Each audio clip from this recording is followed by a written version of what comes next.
कि भाई मरीज़ आया, आपने अस्पताल में भर्ती किया, आपने उनकी सब दवाएं शुरू करी, पर मरीज़ का तो TLC बढ़ रहा है, प्रोकैल्सिटोनिन बढ़ रहा है, इन्फेक्शन कंट्रोल नहीं हो रहा है, एंटीबायोटिक चल रही है, हमें क्या करना चाहिए। अब अगला प्रश्न आएगा कि साहब 47,000 तो हमारा TLC हो चुका है, हम मेरोपेनम दे रहे हैं, टिकोप्लानिन दे रहे हैं, पॉलीमिक्सिन बी दे रहे हैं, एनिडुलाफंजिन दे रहे हैं, 4 मेजर दवाएं दे रहे हैं, क्या आज भी यही दें कि बदल दें। हाई पोटेंशियल वाली दवाएं हैं, जो ब्रॉड स्पेक्ट्रम वाली दवाएं हैं, जो कहती हैं कि हम gram positive, gram negative, anaerobic full coverage कर देते हैं, उनको देने के बाद भी हमारा TLC DLC बढ़ रहा है और फायदा नहीं हो रहा है। तो इसमें क्या चीज़ें दिमाग में आनी चाहिए। पहला, क्या आप दवा इसमें सजेस्ट कर सकते हैं देना। एक क्वेश्चन है कि सर इन पेशेंट में एंटीबायोटिक चल रही हैं पर फिर भी क्यों नहीं इन्फेक्शन कंट्रोल हो रहा है। एंटीबायोटिक कवरेज चल रही है पर मरीज में आराम नहीं आ रहा है और इन्फेक्शन कंट्रोल नहीं हो रहा है। पढ़िए, इनका TLC कितना है? 47.730। 47,713 का टोटल ल्यूकोसाइट काउंट हो गया है। मतलब TLC नॉर्मली कितना होना चाहिए? 4 से 10,000। तो 4 से 10,000 की जगह TLC बढ़ करके 47,000 हो गया है। DLC 92, पॉलीमॉर्स 92, मतलब एक्यूट इन्फेक्शन बहुत है, मरीज में न्यूट्रोफिल्स बढ़ गए हैं। प्रोकैल्सिटोनिन कितना हो गया है? 17.27। प्रोकैल्सिटोनिन नॉर्मली कितना होना चाहिए? 0.5 से कम होना चाहिए। अगर कोई भी वैल्यू 3 गुने से ज़्यादा है, 0.5 का 3 गुना होता है 1.5, तो उसको सिग्निफिकेंट माना जाता है। हमारे केस में 17 हो गई, बहुत ज़्यादा है। प्रो BNP मार्कर कितना है? 12,880। क्या होता है pro BNP marker? Heart failure का मार्कर। किस चीज़ का मार्कर? हार्ट फेलियर का मार्कर। जब मरीज CHF में होते हैं, कंजस्टिव हार्ट फेलियर में होते हैं या LVF में होते हैं, तो एक खून की जांच कराई जाती है जिसको प्रो BNP कहते हैं। और प्रो BNP बढ़ने का मतलब ये है कि मरीज़ वॉल्यूम ओवरलोड में है। मरीज़ को जितना खून मिल रहा है हार्ट को, उतना खून आगे पंप आउट नहीं कर पा रहा, तो कार्डियक कंजेशन हो रहा है। क्या हो रहा है? कार्डियक कंजेशन हो रहा है, CHF हो रहा है। यूरिया बताइए। 146.3। यूरिया 146 बताती हैं। यूरिया नॉर्मली कितना होता है? 0 से लेके 45-50 तक नॉर्मल होता है। तो ये भी अगर 50 नॉर्मल है तो 146 बताती, तिगुना हो गया, यूरिया भी बढ़ गया है ना। क्रिएटिनिन कितना है? 1.62 क्रिएटिनिन बताती है। इसका क्या मतलब है कि क्रोनिक रीनल फेलियर नहीं है। अगर क्रोनिक होता पुराने समय का तो क्रिएटिनिन बढ़ा होता, तो एक्यूट रीनल फेलियर वाली सिचुएशन है जिसमें यूरिया बढ़ रहा है, क्रिएटिनिन थोड़ा सा बढ़ा है कि भाई 101.3 तक नॉर्मल होता है तो 1.6 है, इसमें ज़्यादा नहीं है ना। तो एक्यूट रीनल फेलियर जा रहा है। सोडियम बताइए। 125। सोडियम 125 रह गया है ना, सोडियम कम हो गया है। तो अब इसमें खेल है क्या? इसमें खेल है ये कि सोडियम कम है कि नहीं है। 125 अगर सोडियम है, बताइए नॉर्मली सोडियम कितना होता है? 135 to 145 बताया हमारी नर्सिंग ऑफिसर ने, तो ठीक बताया। अब मेरा सवाल फिर से समझिए कि इनका कितना है? 125। तो ज़्यादा है सोडियम की नॉर्मल है? थोड़ा सा कम है। मैं कहता हूं नहीं, सोडियम बराबर है। मैं अपनी बात को प्रूफ कर ले जाऊंगा। कैसे कह पाऊंगा बताओ? वॉल्यूम ओवरलोड है। हमारे मरीज में प्रो BNP मार्कर बढ़ाया है, मरीज CHF में है। इसका मतलब है कि नमक कम नहीं है पर total volume of circulating fluid बढ़ गया है। तो जब शरीर में पानी की मात्रा ज़्यादा हो गई है तो हमारा नॉर्मल नमक जो है वो डाइल्यूटेड स्टेट में चला गया है ना, हेमोडाइल्यूशन हो गया है। तो हेमोडाइल्यूशन के कारण जो हमारी नॉर्मल नमक की मात्रा 135 दिखनी चाहिए थी, वो अब 125 दिख रही है। तो अगर हम शरीर से लीटर, 2 लीटर, 3 लीटर फ्लूइड बाहर निकाल लेंगे तो हम यूवोलेमिया में चले जाएंगे। यूवोलेमिया का मतलब है कि ओवरलोड कम हो जाएगा और हमारी सोडियम की मात्रा या वॉल्यूम नॉर्मल हो जाएगी। तो इस केस में प्रायः नमक की कमी ना मानी जाए, नमक का इन्फ्यूजन ना दिया जाए। इस केस में हम लोगों को ऐसी दवा देनी होती है जो लूप डाययूरेटिक के प्रिंसिपल पे काम करती है। आजकल एक नई दवाई है टॉलवैप्टिन। क्या ये? नेट्राइस के नाम से भी आती है। तो उसको देना होता है, वो एक्सेस फ्लूइड को शरीर से बाहर निकालती है और यूवोलेमिया अचीव करती है। अब प्रश्न था इनका कि भाई मरीज आया, आपने अस्पताल में भर्ती किया, आपने उनकी सब दवाएं शुरू करी, पर मरीज का तो TLC बढ़ रहा है, प्रोकैल्सिटोनिन बढ़ रहा है, इन्फेक्शन कंट्रोल नहीं हो रहा है, एंटीबायोटिक चल रही है, हमें क्या करना चाहिए। अब अगर हम लोग मरीज की दवा देखें कि मरीज को क्या दवा दे रहे हैं, तो पढ़िए, एंटीबायोटिक पढ़िए। Injection meropenem, injection teicoplanin, injection polymyxin B, ये दवाएं मरीज को दी जा रही हैं।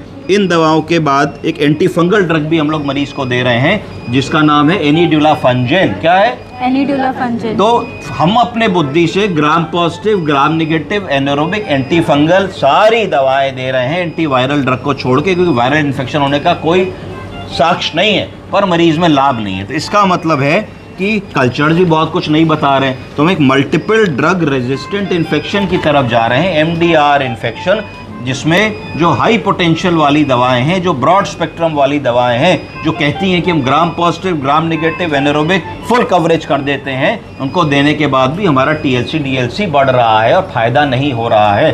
तो इसमें क्या चीज़ें दिमाग में आनी चाहिए? पहली चीज़ दिमाग में आनी चाहिए, कहीं शरीर में कहीं कोई ऐसा सोर्स ऑफ इन्फेक्शन तो नहीं है जहाँ पे इतनी अच्छी दवा पेनिट्रेट ना कर रही हो। सोर्स ऑफ इन्फेक्शन क्या हो सकता है? कोई पस पॉकेट हो सकती है, लिवर में एब्सिस हो सकती है, इंट्रा एब्डोमिनल एब्सिस हो सकती है, लंग में कोई कैविटी हो सकती है, कैविटेटरी लेजन हो सकता है। कहीं पर भी शरीर में ऐसा स्थान जहाँ पे पस या फ्लूइड कलेक्टेड हो, पस या फ्लूइड अगर कलेक्टेड होगा तो उसमें रक्त कोशिका नहीं होगी, जो भी तुम दवा दे रहे होगे वो उस रक्त को वो उस कलेक्शन तक नहीं पहुँच पाएगी, तो वो एक फीवर का कारण हो सकता है। दूसरा कारण क्या हो सकता है? कोई भी इनड्वेलिंग कैथीटर।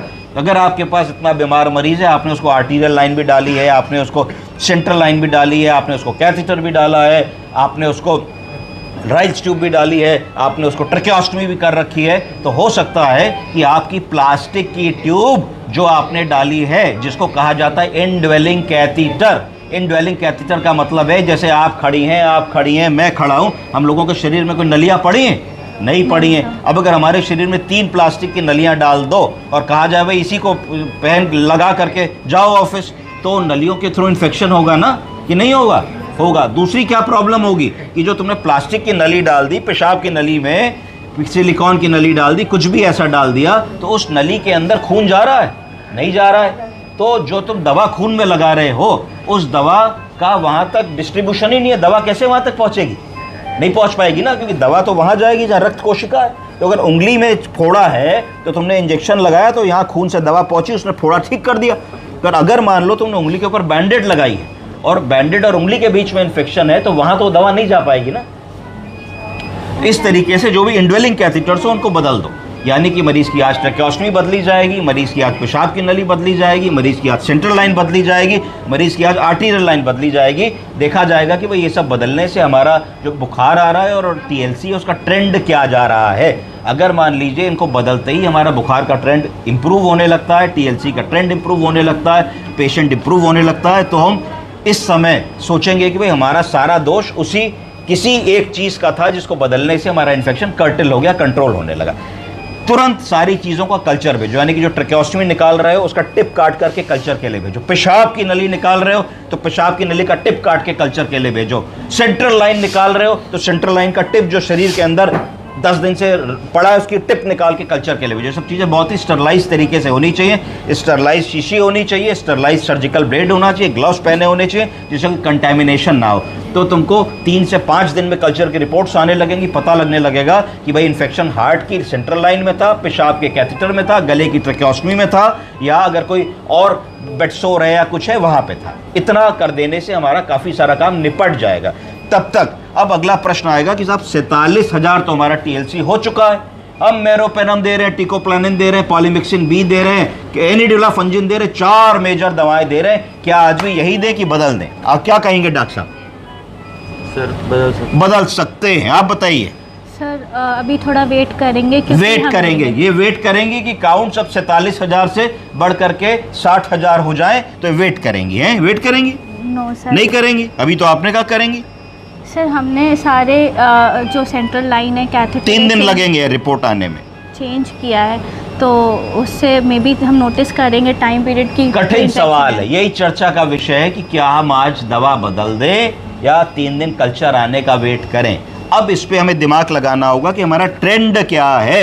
हमने मरीज की 3 कंसेक्यूटिव जांचें कराई और तीनों कंसेक्यूटिव जांचों में हमने देखा कि हमारा TLC 18,000, 25,000, 37,000 और 47,000 हो रहा है 3-4 दिन में इन दवाओं के बाद। तो इसका मतलब मोटी मोटी बात ये समझ में आई कि हमारा जो इन्फेक्शन है, हमारा जो बैक्टीरिया है, वो उस दवा से अगर कवर हो रहा होता तो 4 कंसेक्यूटिव डेज में इस तरीके से प्रोग्रेसिव राइज इन काउंट्स और PCT नहीं होता।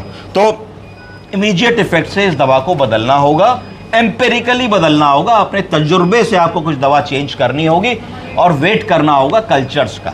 क्या आप दवा इसमें सजेस्ट कर सकते हैं देना? तो मुझे लगता है कि इसमें हम लोगों को अलग अलग कर लेना चाहिए कि एक तेज ग्राम नेगेटिव की दवा लगा देनी चाहिए। फर्ज करो हमने एस्ट्रोनेम लगा दी, ठीक है, ग्राम पॉजिटिव की कोई दवा लगा देनी चाहिए। फर्ज करो कि हम लोगों ने टीजीसाइक्लिन लगा दी, अमीनोसाइक्लिन लगा दी। एक इंजेक्टेबल फॉस्फोमाइसिन हम लगा सकते हैं क्योंकि कम इस्तेमाल होती है, रेजिस्टेंस कम आता है। तीसरी चीज़, हम इनको एविबेक्टम और सेफ्टाजिडीन का कॉम्बिनेशन दे सकते हैं, बहुत अच्छा काम करता है कई बार ऐसे सिक मरीजों में जहां MDR इन्फेक्शंस होते हैं।